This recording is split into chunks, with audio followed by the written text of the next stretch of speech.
Hi friends, welcome to Saranya வீட்டு சமையல். இன்னைக்கு வந்து புழுங்கல் அரிசி பிரியாணி எப்படி செய்யறதுன்னு பார்க்கலாம். ஸோ அதுக்கு நான் இங்கே 2 டம்ளர் புழுங்கல் அரிசி ஊற வச்சுருக்கேன். இது நம்ம எப்பயும் போல் சாப்பாடு செய்கிற சாப்பாட்டு அரிசி. இது ஒரு 2 டம்ளர் எடுத்திருக்கேன்.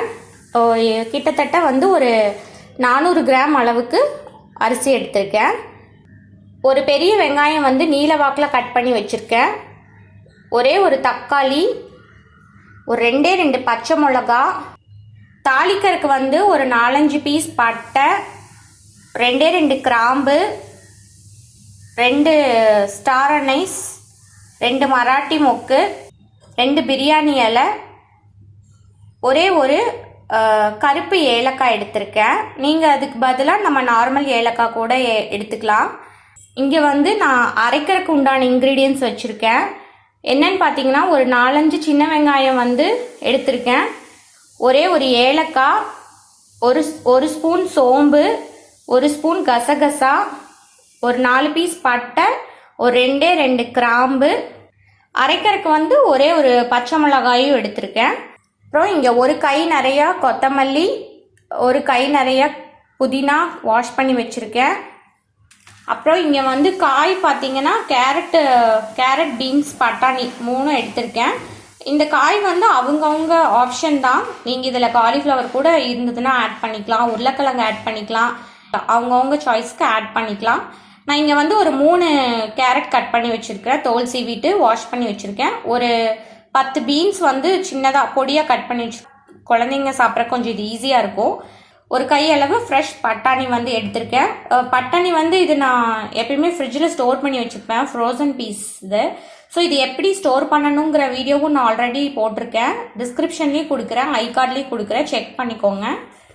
அப்புறம் இங்கே பார்த்தீங்கன்னா, இது நம்மளுடைய ஹோம்மேட் ஜிஞ்சர் கார்லிக் பேஸ்ட் எடுத்திருக்கேன். ஸோ இப்போ இந்த ரெசிபி எப்படி செய்யறதுங்கிறது பார்த்துடலாம். இந்த மெத்தட் ரொம்ப ஈஸியாக இருக்கும். இதில் உங்களுக்கு இந்த அரைச்சி செய்யும்போது ரொம்ப ஃப்ளேவரும் நல்லாயிருக்கும், டேஸ்ட்டும் நல்லாயிருக்கும். ஸோ இது எப்படி செய்யறதுங்கிறது பார்த்துடலாம். இப்போது நான் இங்கே ஒரு ப்ரெஷர் பேன் வச்சுருக்கேன், ஸ்டவ் ஆன் பண்ணிட்டேன். இதில் நான் ஒரு 4 ஸ்பூன் எண்ணெய் விட்டுருக்கேன். ஒரு ஸ்பூன் நெய் ஆட் பண்ணிக்கலாம். இது ஆப்ஷனல் தான், இது நெய் ஆட் பண்ணால் டேஸ்ட்டு நல்லாயிருக்கும். இப்போ எண்ணெய் சூடானோன்னே இங்கே இந்த தாளிக்க வச்சுருக்க இன்க்ரீடியன்ஸை நம்ம ஆட் பண்ணிடலாம். இப்போது அடுத்ததாக வெங்காயமும் ஆட் பண்ணிடலாம். இதை நல்லா வணக்கிக்கலாம்.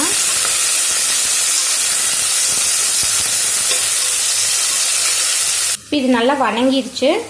இப்போது 2 பச்சை மிளகாய் ஆட் பண்ணிடலாம். பச்சை மிளகாயும் ஆட் பண்ணி நல்லா வதக்கி விட்டுக்கோங்க. இப்போ அடுத்ததாக கொஞ்சம் கொத்தமல்லி ஆட் பண்ணிக்கலாம், கொஞ்சம் புதினா ஆட் பண்ணிக்கலாம். இது நல்லா வணக்குங்க.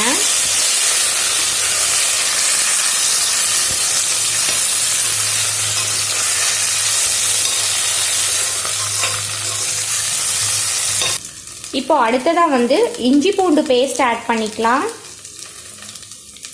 நான் இந்த ஸ்பூனில் ஒரு 2 ஸ்பூன் இஞ்சி பூண்டு பேஸ்ட் ஆட் பண்ணுறேன். இது நல்லா பச்சை வாசம் போக நல்லா வதக்கிக்கலாம்.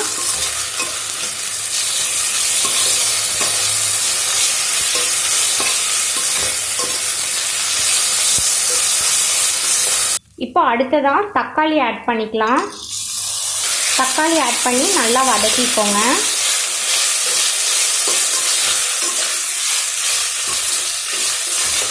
இது இப்படியே ஸ்லோவில் இருக்கட்டும், அதுக்குள்ளே நம்ம அரைச்சிக்கலாம்.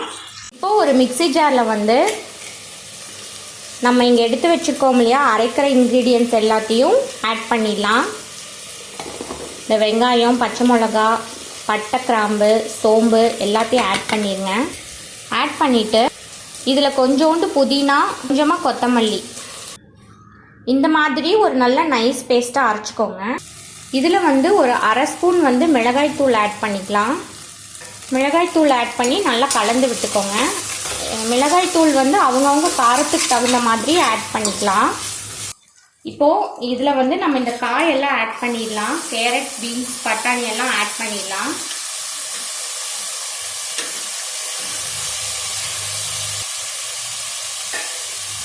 இதை ஆட் பண்ணி நல்லா கலந்து விட்டுக்கோங்க. ஒரு 2 நிமிஷத்துக்கு நல்லா கலந்து விட்டுக்கோங்க.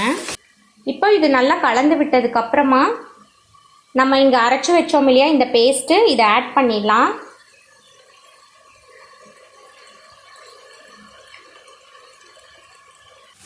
இப்போது இந்த பேஸ்ட்டை ஆட் பண்ணி நல்லா கலந்து விட்டுக்கோங்க. இது ரொம்ப நல்லா டேஸ்ட்டாக இருக்கும், குழந்தைங்களுக்கும் இது ரொம்ப பிடிக்கும். இப்படி செஞ்சு கொடுங்க. இது குக்கரில் செய்யறதுனால ரொம்ப ஈஸியாகவும் செஞ்சிடலாம். பிரியாணி அரிசி பாஸ்மதி ரைஸ் எல்லாம் இல்லைன்ற கவலையே வேண்டாம். நம்ம இந்த சாப்பாட்டு அரிசியிலேயே நம்ம நல்லா இந்த மாதிரி செஞ்சு கொடுத்தோம்னா குழந்தைங்க நல்லா விரும்பி சாப்பிடுவாங்க. ஸோ இது நல்லா ஒரு 2 நிமிஷம் நல்லா கலக்கி விடுங்க.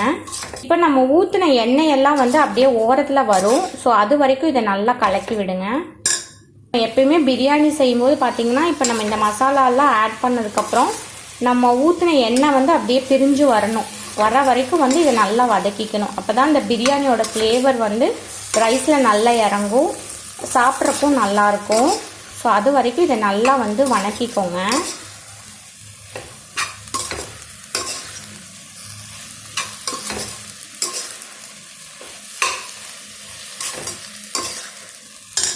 இப்போ பார்த்தீங்கன்னா தெரியும், எண்ணெய் வந்து அப்படியே லேசாக கொஞ்சம் கொஞ்சமாக அந்த ட்ராப்லெட்டாக வருது பார்த்தீங்களா இந்த ஓரத்தில்.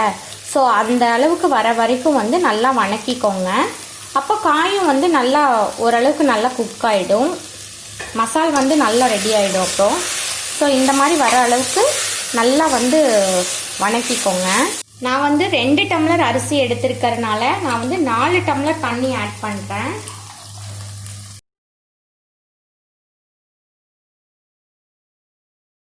தண்ணி ஆட் பண்ணி நல்லா கலந்து விட்டுக்கோங்க. இப்போது நம்ம இந்த அரிசி ஊற வச்சோம் இல்லையா, இந்த அரிசி வந்து நம்ம வாஷ் பண்ணிக்கலாம். இப்போது இந்த அரிசி வந்து நல்லா வாஷ் பண்ணியாச்சு.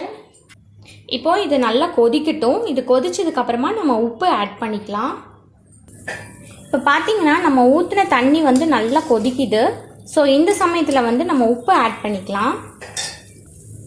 நான் வந்து ஒரு ஸ்பூன் அளவுக்கு உப்பு ஆட் பண்ணுறேன். உப்பு ஆட் பண்ணி நல்லா கலந்து விட்டுக்கோங்க.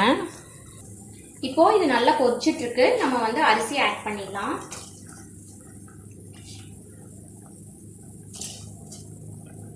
அரிசி ஆட் பண்ணி நல்லா இதை கலந்து விட்டுக்கோங்க. இது வந்து தண்ணி கொஞ்சம் கம்மியாகட்டும். ஸோ இது இப்படியே இருக்கட்டும். தண்ணி வந்து கொஞ்சம் கம்மியானதுக்கப்புறமா க்ளோஸ் பண்ணி வச்சிடணும். இது இப்படியே நல்லா கொஞ்சம் கொதிக்கட்டும். பாருங்கள், தண்ணி வந்து இந்த அளவுக்கு கம்மியாயிடணும்.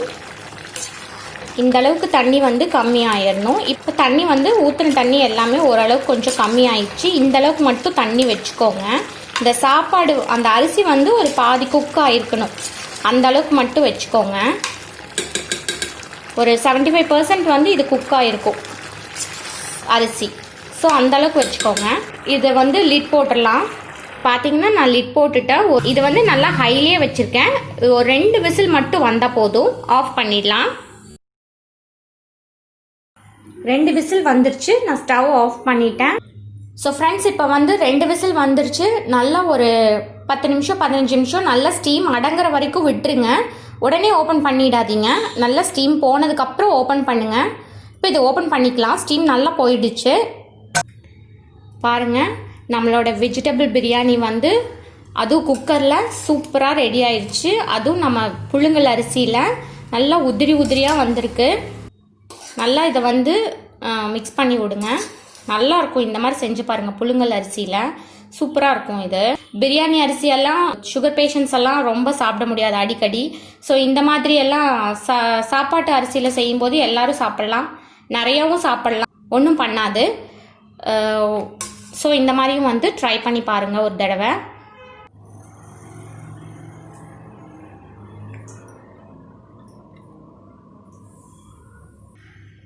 ஸோ கூடவே ஆனியன் ரைத்தாவும் ரெடி ஆகிடுச்சு. ஸோ கண்டிப்பாக இந்த மாதிரி நீங்கள் ட்ரை பண்ணி பாருங்கள். ட்ரை பண்ணி பார்த்துட்டு எப்படி இருக்குன்னு மறக்காமல் உங்கள் ஃபீட்பேக்ஸ் கமெண்ட்ஸ் என் கூட ஷேர் பண்ணிக்கோங்க. என் சேனலுக்கு நீங்கள் புதுசாக இருந்தால் கண்டிப்பாக சேனலை வந்து சப்ஸ்கிரைப் பண்ணிக்கோங்க. அப்போ தான் நான் போடக்கூடிய வீடியோஸ் உடனடியாக உங்களுக்கு வந்து சேரும். இந்த வீடியோ உங்களுக்கு பிடிச்சிருந்ததுன்னா சேனலை மறக்காமல் சப்ஸ்கிரைப் பண்ணிவிட்டு பக்கத்தில் இருக்கிற பெல் ஐக்கானையும் ப்ரெஸ் பண்ணிக்கோங்க ஃப்ரெண்ட்ஸ். பாய்.